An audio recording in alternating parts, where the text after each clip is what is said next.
열왕기상 4장 20절에서 34절까지의 말씀입니다.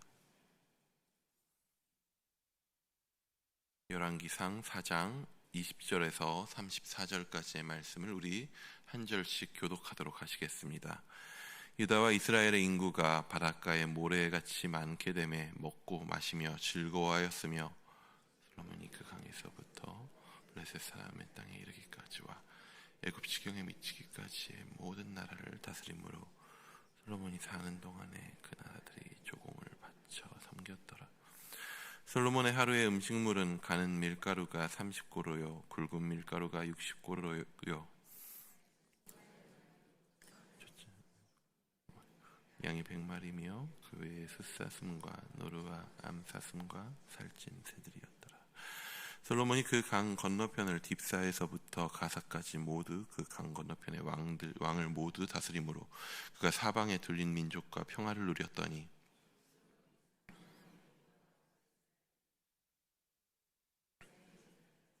각기 포도나무 아래와 무화과 나무 아래에서 평안히 살았더라. 솔로몬의 병거와 말 외양간이 4만이요 마병이 12,000명이며 자기 든 달에 솔로몬 왕과 왕의 상에 참여하는 모든 자를 위하여 먹을 것을 공급하여 부족함이 없게 하였으며 또 그들이 각기 직무를 따라 말과 준마에게 먹일 보리와 꼴을 그 말들이 있는 곳으로 가져왔더라. 하나님이 솔로몬에게 지혜와 총명을 심히 많이 주시고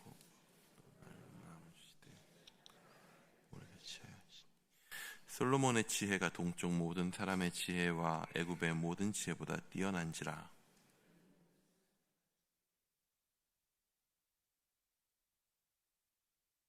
결국과 다르다보다 나음으로 그의 이름이 사방 모든 나라에 들렸더라. 그가 잠언 3,000가지를 말하였고 그의 노래는 1,005편이며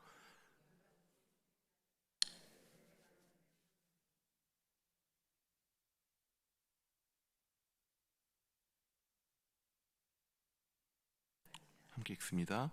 사람들이 솔로몬의 지혜를 들으러 왔으니 이는 그의 지혜의 소문을 들은 천하 모든 왕들이 보낸 자들이여더라. 아멘. 오늘은 좀 그 열왕기의 이야기 한 부분뿐만 아니라 좀 오늘 이 본문에 이르기까지의 근거가 되는 좀 그 숲을 나무가 아니라 좀 더 넓은 숲을 한번 같이 살펴보면서 말씀을 좀 생각해 보면 좋겠습니다. 이 땅을 향한 하나님께서 창조하신 우리가 살고 있는 이 세상을 향한 하나님의 통치는 어떠한 모습으로 이루어지고 있는가? 말씀 가운데서 어떠한 모습으로 이루어져 가고 있는가라고 하는 것들을 한번 생각해 보면 좋을 것 같습니다. 그 모든 것들이 이루어져 감에 있어서 그 컴파스라고 하는 것을 여러분 혹시 아시죠? 컴파스라고 그 원을 그릴 때 사용하는 거 있습니다. 그 가운데 꼭지를 꼽아두고 그 중심으로 돌리는, 그러면은 연필이 가운데 중심을 두고 돌면서 원을 그리게 되죠. 토라는 그 컴파스의 중심과 똑같습니다. 율법, 모세 오경이죠. 하나님의 형상으로 지어진 사람이 그 형상을 그 토라 가운데서 잃었다고 이야기합니다. 왜 그랬습니까? 그들은 불순종했습니다. 그들이 하나님 말씀 듣기를 거절했죠. 사람이 하나님 말씀 듣기를 거절함으로 그가 하나님의 형상을 잃어버리고 그 결과 사람은 창조의 복으로 가득했던 에덴을 잃어버리게 됩니다. 하지만 여전히 하나님은 그들을 다스리십니다. 사람을 버리시지 않으시고 그들을 다스리고 그들을 통해서 이루시고자 하신 일들을 멈추지 않으십니다. 그리고 그 형상인 하나님의 형상인 사람에게 그 형상으로서의 삶을 살아갈 수 있게 하기 위해서 율법을 수여합니다. 토라인 오경을 모세 오경을 마친 후에 등장하는 여호수아에서부터 열왕기까지의 내용을 신명기적 역사서라고 합니다. 사실 역사서라고 하는 이름으로 여호수아서부터 역대기 에스라까지의 내용을 우리가 보통 역사서라고 부르긴 하지만 실제로 유대인들이 구약을 구분할 때는 타나크라고 부릅니다. 그 토라와 느비인과 그리고 케투빔이라고 해서 율법과 선지자와 성문서. 그래서 예수님께서도 신약의 구약에 대해서 구약의 성경을 말씀하실 때 율법과 선지자와 시편들이라고 하는 식으로 이 세 분류로 구약을 나눕니다. 우리가 주로 역사서라고 분류하고 있는 내용들은 보통 대부분은 성경에 유대인들에게 있어서는 선지서로 들어갑니다. 그래서 사실 역사서의 장르나 쓰이는 방식이 선지서와는 좀 많이 달라 보이긴 하지만 읽는 어떤 목적이라든가 방향성이 있어서는 선지서로 읽을 때 제대로 읽히는 경우들이 굉장히 많이 있습니다. 그 가운데서 여호수아부터 열왕기까지를 신명기적 역사서라고 많이들 분류합니다. 왜 그러냐면 그 내용의 통일성이 있기 때문입니다. 뭐냐면 불순종, 이스라엘의 불순종, 그리고 그것에 대한 하나님의 심판, 그리고 그것에 대한 이스라엘의 회개, 그리고 그에 반응하는 하나님의 회복, 그 순환구조가 끊임없이 반복되는 방식을 사용합니다. 그래서 신명기적 역사서의 시작이라고 할 수 있는 여호수아와 그리고 그 뒤에 이어지는 사사기에 보면 그러한 내용들이 굉장히 구체적으로 나와 있죠. 사사기에 보면 백성들이 불순종했다가 그에 따른 심판을 받았다가 그래서 힘겨워하면서 회개했다가 돌아오면 또 하나님께서 다시 회복시켜 주시는 그 이야기들의 반복이 단순히 여호수아와 사사기뿐만 아니라 뒤이어지는 열왕기까지의 반복되는 내용들이라고 보시면 됩니다. 하나님의 말씀에 대한 순종이 하나님의 백성에게 요청되었습니다. 왜 그렇습니까? 순종을 통해 무엇을 하려고 하는 것입니까? 토라를 주시고 율법을 주시고 그 율법의 순종함을 통해서 어떠한 것을 세상 가운데 이루려 하시는 거냐 하면요, 순종과 그에 따른 하나님의 복이 온 세상 가운데 하나님의 선한 통치를 드러내기를 원하시는 것입니다. 이스라엘 백성이 하나님의 말씀을 듣고 그 율법을 들어 살아감으로써 그 율법 가운데 행하는 자들이 하나님의 형상이 그 가운데 드러나게 되는 것입니다. 올바른 하나님과의 관계 속에서 그들 가운데 임한 하나님의 선한 통치가 온 세상 가운데 율법을 따르는 것이, 하나님을 주로 인정하는 것이 옳은 길임을 보여주게 되는 것이죠. 특히나 그 순종의 요청은요, 온 백성들 그 이전에 대표자들에게 요청이 됩니다. 백성의 대표자들이요. 당장 모세는 율법을 수여받은 특수성을 지닌 그런 대표자였죠. 그런데 그 뒤부터 보면요, 그 뒤를 이은 여호수아에게 무엇이 요구됩니까? 그 여호수아서 시작부터 율법책을 입에서 떠나지 말 것을 요구받습니다. 좌로나 우로나 치우치지 말 것을 말씀하십니다. 세워진 지도자가 먼저 주의 말씀에 순종할 때에 이스라엘 백성이 그 지도자의 순종함, 그 지도자가 하나님과의 올바른 관계를 맺는 모습을 봄으로써, 그를 통해서 하나님의 통치가 이 땅 가운데 이루어짐을 봄으로써 그것을 바라보고 배우게 되는 것입니다. 그 백성이 순종을 배우게 되는 것이죠. 그리고 또 그 백성이 순종할 때 열방 가운데, 이스라엘 백성이 하나님 앞에 순종할 때 열방 가운데 하나님의 통치가 드러나게 되는 것, 이것이 고대의 이스라엘 민족을 통해서 하나님이 일하셨던 방식이라고 할 수 있습니다. 그렇다면 이스라엘 왕정시대, 이제 열왕기는 왕정시대를 우리에게 보여주고 있는데, 이스라엘 왕정시대 속에서 가장 먼저 율법 앞에 올바로 서야 하는 이는 누구였겠습니까? 누구일까요? 왕이죠. 왕입니다. 통치자로 세워진 왕이 가장 중요했습니다. 통치자의 덕목이라고 하면 무엇이 있겠습니까? 카리스마 있는 리더십, 정의로움, 지혜로움 혹은 군사적 재능 등등 수많은 중요한 덕목들이 있을 수 있습니다. 모든 것이 중요하죠. 하지만 이스라엘 왕정에서 왕에게 요구되는 가장 중요한 덕목은 여호와의 음성을 듣는 것이었습니다. 우리는 사울의 실패를 봤습니다. 그가 아무리 좋은 재물들을 남겨놓고 하나님 앞에 드리겠다고 해도 결국에는 하나님의 말씀을 그는 무시했습니다. 듣지 않았습니다. 그리고 그 사건은 그가 이스라엘 왕으로서의 자격이 없음을 증명하게 됩니다. 왜 이스라엘 왕의 최고 덕목은 하나님의 음성을 듣는 것입니까? 처음 우리 교회 부임하자마자 맞이했었던 대림절에 그 주제가 진짜 왕을 섬기라 였습니다. 2020년도 주제였죠. 이스라엘에는 진짜 왕이 계십니다. 이스라엘에 진짜 왕이 계시다라고 하는 것이 바로 왕의 최고 덕목이 귀 기울이는 것이 되는 이유입니다. 사람들 눈앞에 보여지는 인간 왕이 분명하게 있습니다. 모든 왕정 국가들 안에서, 특히나 이스라엘 같은 고대 왕정 국가 안에서 왕은요 절대 권력의 존재입니다. 왕은 듣는 존재가 아닙니다. 말하는 자입니다.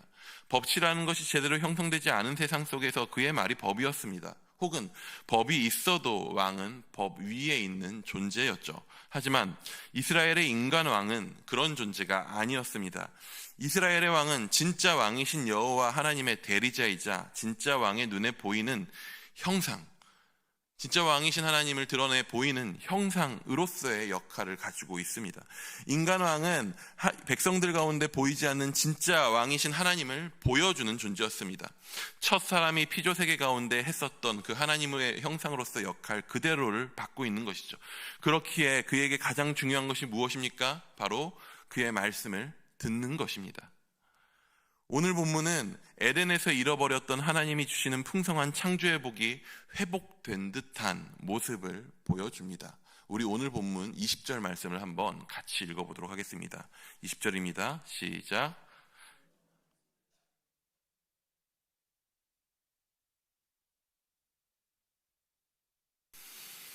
바닷가의 모래 같은 백성은 누구를 떠올리게 하냐 하면 아브라함을 떠올리게 합니다. 그에게 약속되었었던 바다의 모래알 같이 많은 그 후손, 그 백성들을 이야기하는 것 같습니다. 하나님께서 아브라함에게 약속했었던 복의 성취가 솔로몬의 치하에 이루어지게 된 것입니다. 그리고 그들은 먹고 마시고 즐거워했습니다. 이스라엘 가운데 에덴에서 누렸던 풍성함이 누려지고 있는 것입니다. 우리 21절도 한번 같이 읽어보도록 하겠습니다. 21절입니다. 시작.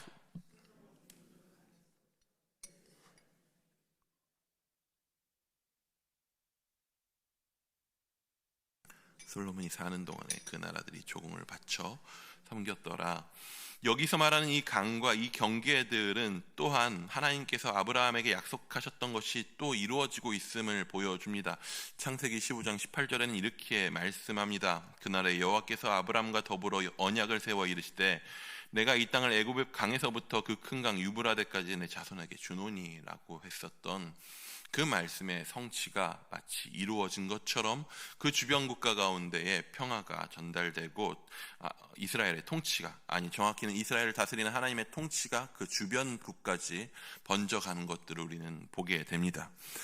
이스라엘 민족이 이 정도의 번영을 누린 적은 과거에도 없었고 이후에도 실제로 없었습니다. 이게 근데 단순한 번영이 아닙니다. 번영의 모습을 서술하는 방식들이 의도적으로 이 복이 하나님께로부터 온 진짜 복이다라고 하는 것을 보여주고 있습니다. 과거에 약속되었었던 것들이 성취된 형상으로서의 모습들을 보여주는 거죠. 이러한 전무후무한 성취를 그렇다면 왜 보여주고 있는 것입니까? 사실 열왕기는요, 굳이 따지면 새드 엔딩입니다. 해피엔딩이 아닙니다. 열왕기는 멸망의 책입니다. 그 결과가, 열왕기의 맨 끝에 나오는 결과가 그들이 멸망당하고 포로로 잡혀가는 이야기로 결론이 납니다. 이를 통해서 왜 우리가 멸망했는가? 왜 하나님의 백성인 이스라엘이 멸망당했는가? 우리 주님은 하나님이신데 왜 우리는 망했는가? 라고 하는 그 이유를, 그 정당한 이유를 돌아보고자 하는 것입니다. 그렇다면 그러한 큰 맥락의 이야기 속에서 오늘 보여주고 있는 이 복, 이 전무후무했었던 복은 무엇을 보여주고자 하는 것입니까? 그것은 바로 왕정 이스라엘이 이르렀어야 할 이상적인 모습을 보여주고 있는 것입니다. 그리고 그 이상적인 모습이 어떻게 이루어지게 되었는가라고 하는 원인을 말하고자 하는 것입니다. 오늘 이러한 복이 이스라엘 가운데 임한 것은 무엇이 있었기에 이를 가능하게 했습니까? 지금은 솔로몬의 치세입니다. 솔로몬의 왕권은 사실 매우 위태롭게 시작되었습니다. 그는 즉위 직전에 쿠데타를 경험했습니다. 대다수 나라들에게 당연시되는 장자승계를 통해 왕이 되려는 그런 형이 있었습니다. 다행히 솔로몬이 그런 가운데서도 왕이 되었죠. 하지만 그럼에도 여전히 그의 왕권을 흔드는 움직임들이 뒤이어 있었습니다. 그래서 솔로몬은 왕으로서의 역할을 제대로 시작하기도 전에 숙청의 작업들을 해나갔습니다. 그 과정에서 그는 다윗의 유언처럼 대장부답게 서서 자신에게 주어진 왕의 자리를 지켜나갔죠. 근데 싸우는 것과 다스리는 것은 또 다른 일이죠. 그 모든 숙청의 과정들을 마친 후에 이제 솔로몬이 왕으로서의 치세를, 통치를 시작하려고 할 때 그는 마음이 굉장히 어려웠습니다. 그 어려운 마음을 감추질 못합니다. 그래서 하나님께서 솔로몬에게 찾아오셔서 그의 꿈 가운데 원하는 것을 말하라 하셨을 때에 그가 하나님 앞에 무엇이라고 합니까? 나는 아이라라고 이야기합니다. 나는 아이라. 이 많은 백성들 가운데 어찌 출입할 수 있을지 알지 못한다 라고 이야기합니다. 다스릴 자신이 없습니다. 나는 부족합니다. 연약해서 하나님께서 주신 이 백성들을 다스릴 수가 없습니다. 그래서 그렇기에 솔로몬은 원하는 것을 구하라 하시는 하나님 앞에 무엇을 구합니까?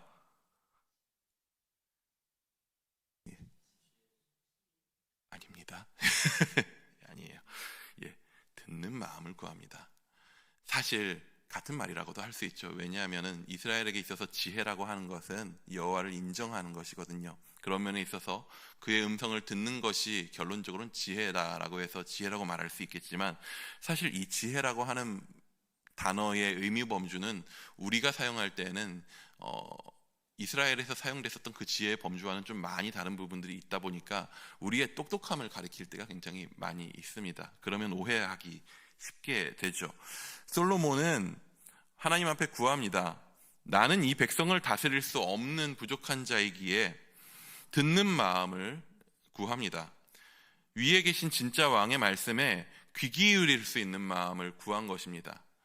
내 지혜, 내 능력을 구해서 내 능력으로 모든 상황 가운데서 내가 대처할 수 있는 능력을 구한 것이 아니라 모든 상황 가운데에서 나의 뜻이 아니라 위에 계신 진짜 왕의 말씀에 내가 귀 기울여 듣기 원한다라고 하는 그 듣는 마음을 구했습니다. 왕이 하나님의 말씀을 청종하기로 한 것입니다. 솔로몬이 듣는 마음을 구한 이후로부터 오늘 우리가 읽은 본문까지, 그러니까 3장 시작 부분부터 해서 4장 오늘 마지막 부분까지 무엇이 나오냐 하면 솔로몬이 듣는 마음을 구한 그 결과가 어떻게 이스라엘 가운데 이루어졌는가라고 하는 것을 보여주고 있는 것입니다. 가장 먼저 어떤 일이 일어납니까? 가장 낮은 자들의 삶에서 정의가 이루어집니다. 창기들에 대한 재판 가운데서 정의가 이루어집니다. 어제 본문에는 나라의 체계가 올바로 세워지는 것을 우리는 보았습니다. 그리고 오늘 본문에서는 그 땅 가운데 창조 때와 같은 혹은 아브라함에게 약속한 것과 같은 그런 복이 그 나라 가운데 이루어지게 됩니다. 바로 왕정의 모범이라고 할 수 있는 그 모습이 이루어지게 되는 것이죠. 무엇을 통해서 이러한 일이 일어납니까? 솔로몬이 왕이 하나님 앞에 듣는 마음을 구했을 때, 그가 하나님의 음성을 듣기로 결정하고 그 길을 따랐을 때 그 나라 가운데 이러한 풍성함이 복이 임하게 된 것입니다. 하지만 우리는 이러한 풍성한 복과 넘치는 축복 가운데서도 인간 왕의 한계를 보게 됩니다. 여기 나오는 수많은 복을 통해서 우리에게 말씀하시고자 하는 바가 듣는 마음이기도 하지만 또 한편으로는 이 가정 가운데서 열왕기서는 그 또한 부족했더라라는 것을 우리에게 분명하게 보여줍니다.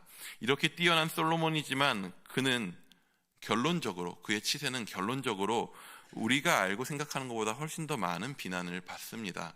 실제로 예전에 그 신학교 수업에서 유대교에 대한 이야기를 들으면서 실제로 유대인들이 판단할 때에 솔로몬은 아합보다도 더 많은 비판을 받는 왕으로 이야기됩니다. 아합이 어떤 왕입니까? 정말 악한 왕이지 않았습니까? 그럼에도 불구하고 솔로몬이 아합보다 더 많은 비판을 받습니다. 왜 그렇습니까? 오늘 본문 25절을 한번 같이 읽어보도록 하겠습니다. 25절입니다. 시작.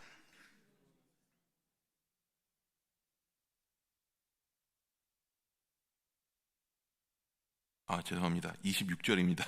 26절 시작. 솔로몬의 병거의 말 외양간이 4만이요 마병이 12,000명이며. 바로 앞장의 본문인 3장 1절에는 또 이렇게 나옵니다. 솔로몬이 애굽의 왕 바로와 더불어 혼인 관계를 맺어 그의 딸을 맞이하고.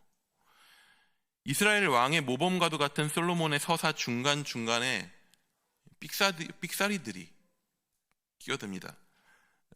조화로운 화음의 교향곡의 연주들 속에 중간중간 불현듯 한 번씩 불협화음이 끼어듭니다. 신명기 17장에는 이스라엘에 세워질 왕은 이래야 한다라고 말씀하면서 왕들이 해서는 안 될 세 가지를 이야기합니다. 첫 번째가 병마를 많이 두지 말라. 마병성을 두지 말라. 아내를 많이 두어 마음이 미혹되게 하지 말라. 자기를 위해 은금을 많이 쌓지 말라. 당장 3장부터 4장에 이르기까지 벌써 그 중에 두 가지가 걸리고 있습니다. 솔로몬은 이방 여인을 바로의 왕의 딸을 아내로 두었습니다. 아내를 많이 둔다는 것은 무엇을 의미합니까? 단순히 그의 정욕을 의미하는 것이 아닙니다. 왕이 아내를 많이 두는 이유는 무엇이죠? 혼인동맹이죠. 결혼을 통해서 이방 나라들과 동맹을 맺는 것입니다. 그러니까 혼인을 통한 외교적 수단을 통하여서 국가의 위상을 높이겠다. 이 나라를 혼인을 통한 동맹을 통해서 다스리겠다라고 하는 이야기이죠. 병마를 많이 두지 말라고 합니다. 병마를 많이 둔다라는 것은 무엇을 의미합니까? 군사력을 통해서 이 나라를 다스리겠다라고 하는 것을 의미하죠. 자기를 위해서 은금을 많이 쌓지 말라고 합니다. 은금을 많이 쌓지 말라고 하는 것은 무슨 의미입니까?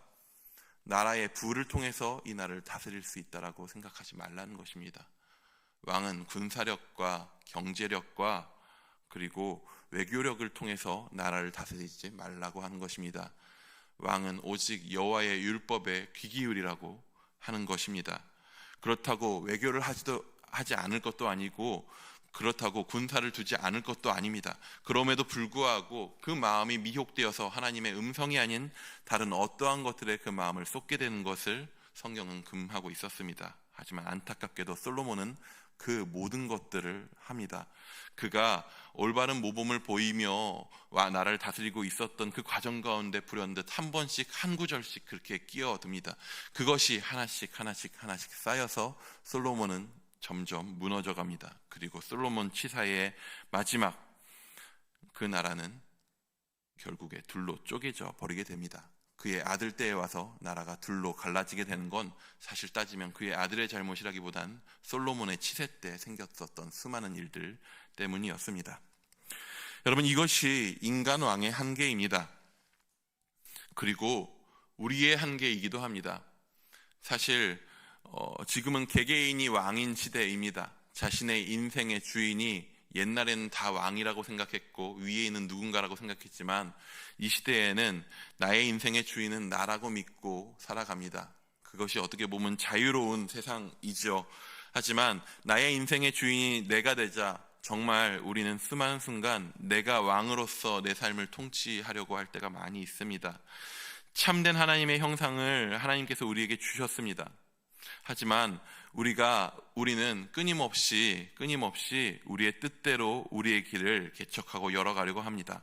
그렇기에 우리는 열왕기에 나오는 왕들의 모습을 통해서 무엇을 볼 수 있느냐 하면 모범보다는 한계를 볼 수 있게 됩니다.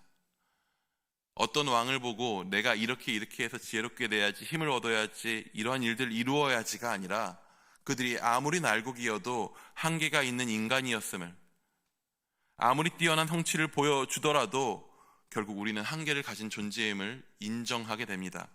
그렇기에 우리는 그럴 수밖에 없는 존재기에 하나님께서는 어떻게 일하십니까? 그 모든 왕들의 왕이신, 참된 왕이신 예수 그리스도를, 진짜 왕을 사람의 형상으로 이 땅 가운데 우리에게 보여주셨습니다. 그가 그 모든 것들을 성취한 것들을 보여주십니다.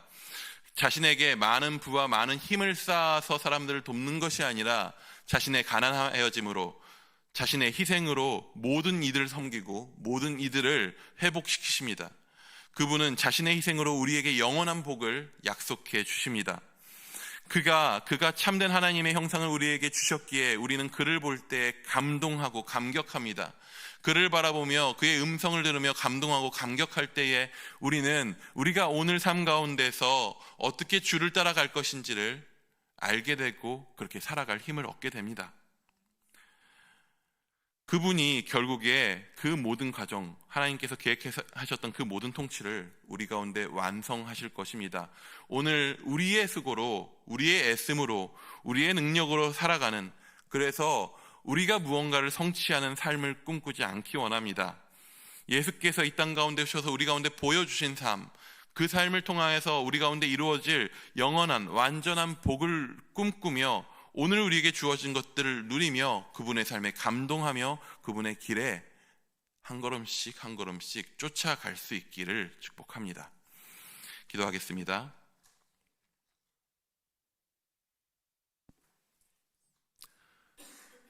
주, 우리의 부족함과 연약함을 주 앞에 아뢰입니다. 주님, 우리에게 필요한 것은 뛰어난 것이 아니라 나는 아이라 우리에게 주어진 사명과 삶을 감당할 수 있는 연약함을 있는 그대로 아버지 앞에 내어놓는 것임을 인정합니다. 우리는 부족하지만, 우리는 연약하지만 완전하신 하나님께서 우리를 통하여 하신 일들을 우리가 바라봅니다. 예수께서 이 땅 가운데 오셔서 참 사람이 되사 사람으로서는 할 수 없는 그 모든 일들을 자신의 몸 가운데 짊어지고 우리에게 평안을, 참된 복을 주신 것을 우리가 바라봅니다. 주여, 오늘 하루의 삶 가운데서 우리가 다른 성취와 능력과 어떤 것들을 바라보지 않게 하시고 오직 우리의 삶 가운데 먼저 그 십자가를 짊어지고 걸어가신 예수 그리스도를 바라보게 하여 주시옵소서. 그 가운데 감사하고 감격하고 그리하여서 오늘 한 걸음씩 묵묵히 그 길을 따라 걸어나갈 수 있도록 주여 우리를 붙들어 주시옵소서. 다른 어떠한 것을 성취하는 것이 우리 가운데 기쁨이 아니라 주와 함께하는 것이 참으로 나의 기쁨입니다 라고 그렇게 고백할 수 있는 오늘 하루 되도록 주님 우리를 붙들어 주시옵소서. 함께 하실 줄 믿사오며 살아계신 예수님의 이름으로 기도드립니다. 아멘.